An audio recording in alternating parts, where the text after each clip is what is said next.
Welcome to next session on Arduino based systems. In this session we shall try to understand how entire Arduino based system functions. I hope that in previous lectures I tried my level best to give you a fair idea about the microprocessor, how microprocessor functions, and then when that concept of functioning of microprocessor is over, this is the first year subject of general nature, so very complex programming techniques for microprocessor are not expected. So I think the time which we spent on microprocessor is substantial. We now move ahead. So the idea is very clear that a microprocessor based system can have a program which exists in the memory. Microprocessor contains various internal registers and the instruction set can be designed so as to achieve various computations required. Means the overall theme of this Arduino based system is automation. Means you might be aware of many other things. Now you might be aware that maybe 8-10 years back, when advertisement for washing machine came, that time in the advertisement it was mentioned that it is microprocessor based. Means in all other kinds of automation techniques, normally some timers and all that, motors, timers, some sensors, everything is there, but all that is happening with the help of some dedicated digital components other than microprocessor. So when it is other than microprocessor, the nature of work that system can do is somewhat fixed and it cannot expand. There is some rigidity. Whereas microprocessor, when I use the word microprocessor, microcontroller and Arduino are to be interchangeably used in the sense that microprocessor contains only CPU, memory is outside, and input-output ports or those memory locations which are accessible to the user are also outside. Whereas when we talk of microcontroller, what is done is that part of the memory, CPU, part of the memory is taken inside, part of the IO ports are taken inside. So when we say about a microcontroller or Arduino board, that main chip consists of CPU, which was in microprocessor based system a separate chip, then memory locations, memory. Now when we talk of this memory, it contains something which is fixed, which is permanent, which is there. Burnt means the memory contains some part which is like scratch pad, means which can be written, which can be read, which is remaining there only power supply is there, and power supply goes, that means that the contents are lost, and the content, when you again power it on, the contents become random. Whereas some memory is there which remains permanent, that is read only, it is read only, so it is somehow by making some hardware changes in the structure is made permanent. So some part is permanent, then what is done is that that technique went ahead, then that permanent part, then that can be erased and programmed, that can be electrically erased and programmed. So some part is always fixed in that, some part is read-writable, and few locations of this external memory are brought outside as pins accessible to the user. Means few can be input pins, few can be output pins. In fact, these can be configured. Means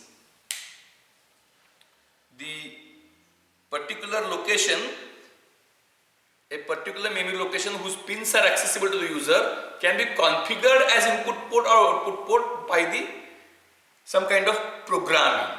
So pins are accessible. So in general, for the external world, and obviously reset has to be there and a clock has to be there. So reset, clock and input output pins. This is something which I look at the microcontroller. Arduino is a microcontroller only. Then how many pins should be outside? That depends upon the application. Suppose if that you want to move some at your Bangalore plot, few things are to be transferred from one area end of the plot to other end of the plot.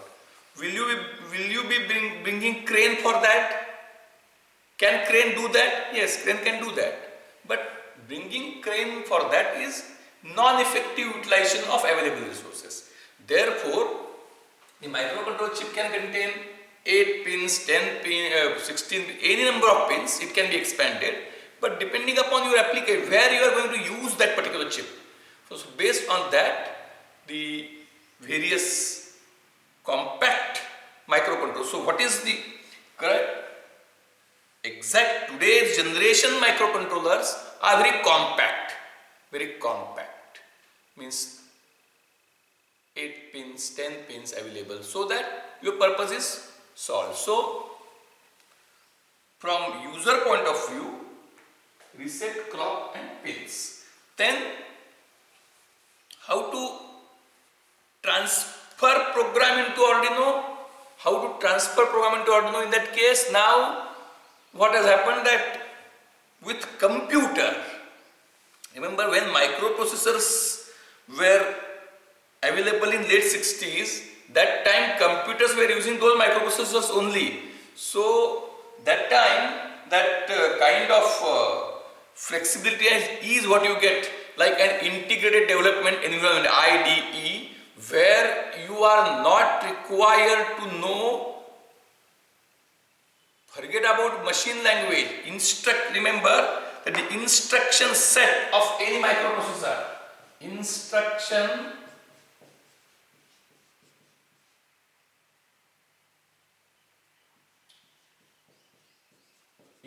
set of any what instruction set?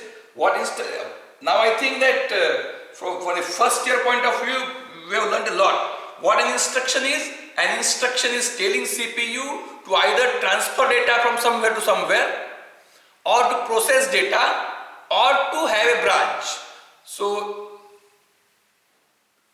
for any kind of meaningful operation, the microcontroller has to take data from ports, from external pins to inside, do something on that and output something again.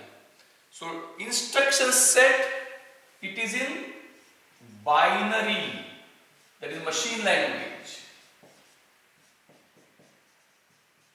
Then that is for understanding by the user who is not so conversant with detailed machine language, is assembly language.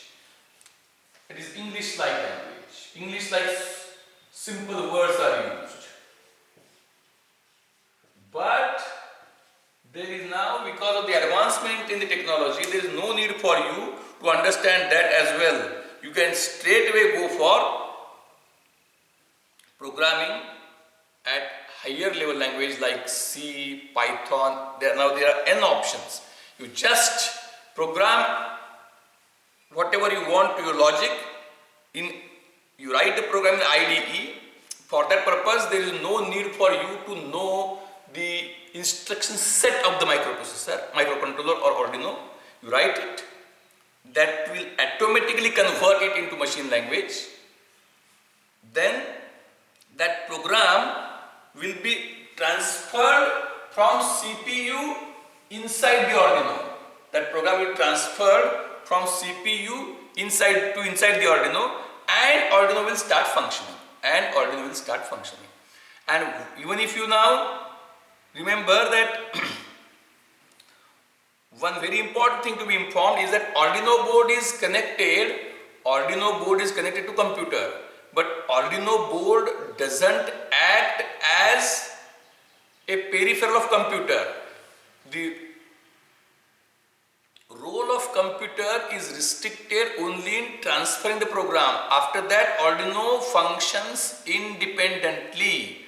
Once the program is transferred to Arduino, Arduino functions independently. Now the question is that how program is to be transferred to Arduino. So for that purpose, inside the memory of Arduino, we have Arduino board which is to be interfaced to computer. Remember, this is for our learning of Arduino board. When it is finally manufactured, computer interface is not required. That program can reside inside the Arduino. It is right now only for our learning. So there is some part in the initial part of the Arduino memory that after reset, it does some part is there inside Arduino which asks the computer, means after Arduino board starts, it is waiting for computer to transfer the program. So it is waiting. Then when computer transfers a stream of bytes, that it puts in the next part of the memory, and then it transfers control to this part. So Arduino, once computer writes program in the Arduino board, means memory inside the Arduino board. Who writes that? Computer writes that. It is wrong notion.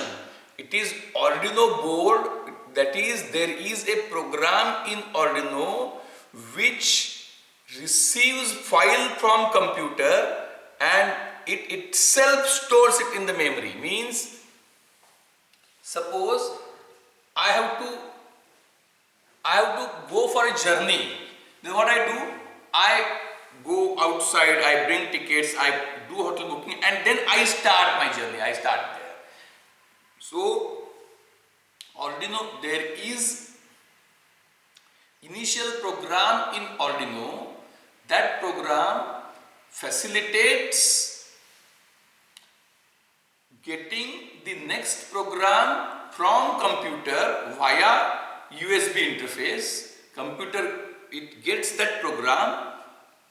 Means program is what? A stream of bytes that gets stored inside Arduino board, and then the control is transferred to that part.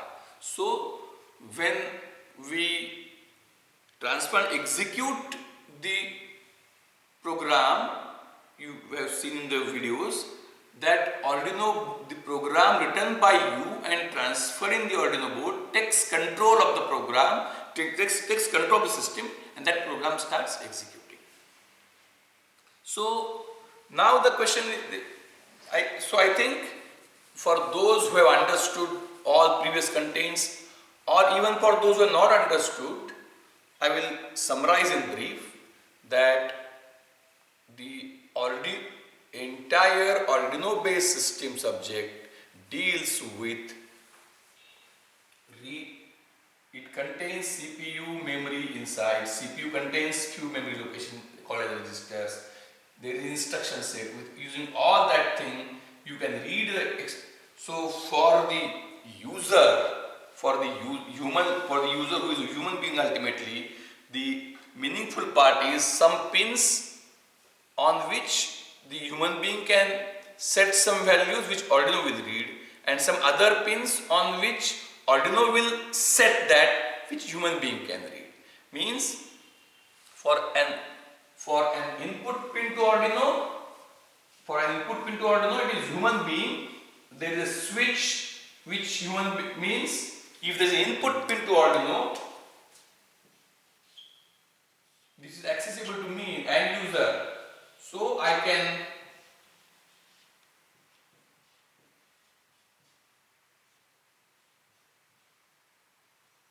the push button switch. So if the push button switch is open, when Arduino reads this pin, this will be read as 1. This may be some current limiting resistor, or there is got a push or not current limiting, it is pull up resistor. Anyway, that is not right now the botheration. So when the push button is off, it will be read as 1. and when it is pressed, it will be read as 0. Now it is a push button. Either manually you can do, or it can be connected to a sensor. If on a belt things are moving, then when the thing comes, it gets pressed. When the thing goes, it gets released. So this can means an input pin for it is input for an Arduino, means it is user will be setting it. User can set or reset, means user can make it high or low either manually, or it will be because of some happening in the system. It is automatic. Similarly, when there is output pin, it is the microcontroller which makes it 1 or 0. So you can connect an LED here, so that LED will glow. You can current limiting resistor maybe, or sometimes in LED itself. You can connect, means microcontroller makes it 1 or low. You can connect LED, or you can connect a relay. What relay is? If you are going to connect a high volt application, relay is like a mechanical switch.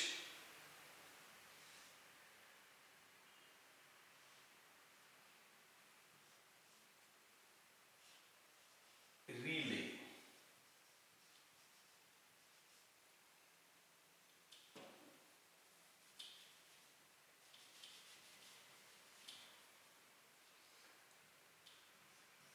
P and Q are two contacts. This A is input. A is digital input.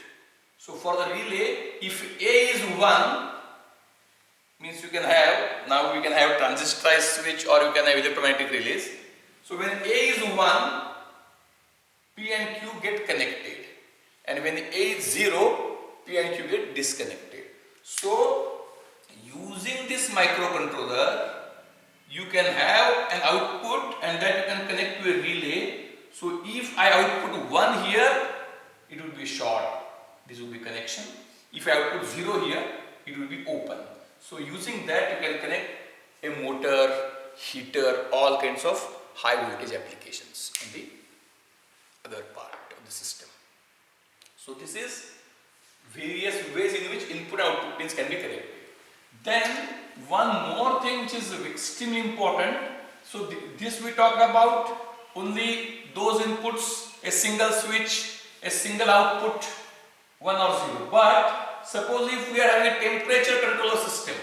So when we have a temperature controller system, means we want to maintain temperature of some process constant at some value, irrespective of the other changes. Even if it is cold, that the atmosphere temperature is 15 degrees, still you want the temperature of that particular process to be, say, 63 degrees. Even if it is summer season and ambient room temperature is 40, still that is to maintain 63. So somehow you want to sense that temperature, and you have to take some action. So you have to put, there must be heater coil inside, and you have to activate it appropriately. So how, the question now is, how will you sense the temperature? The question is, how will you sense the temperature? So temperature is a continuous variable.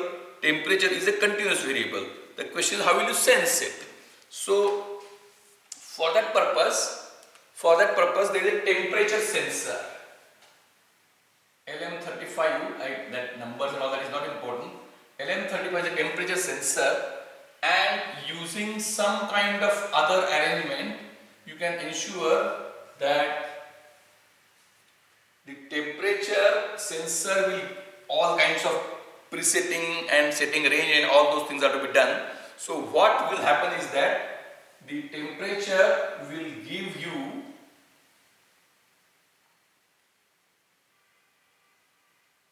voltage of 5 volts. Voltage of 5 volts. You can map the scale. Such that means the output of the temperature sensor system will be between 0 to 5 volts, for some given range, some given range, that is 0 degree,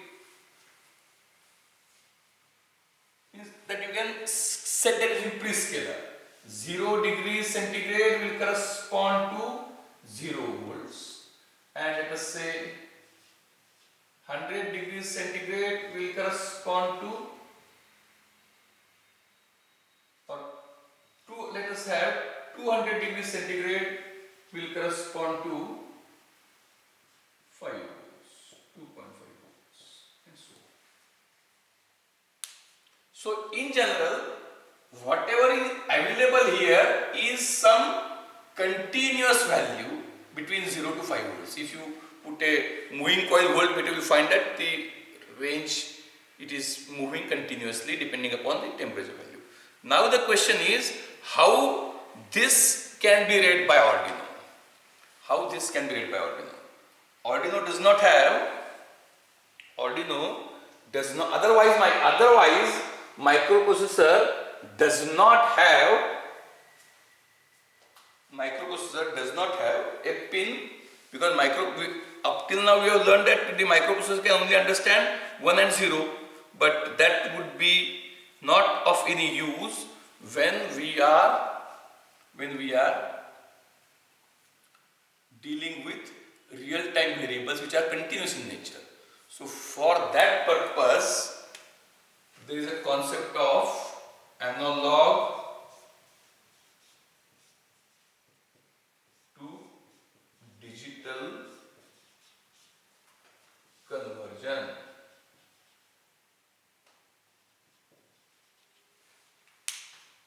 That is ensured by analog to digital conversion, and that particular component which does that is called as ADC, analog to digital converter.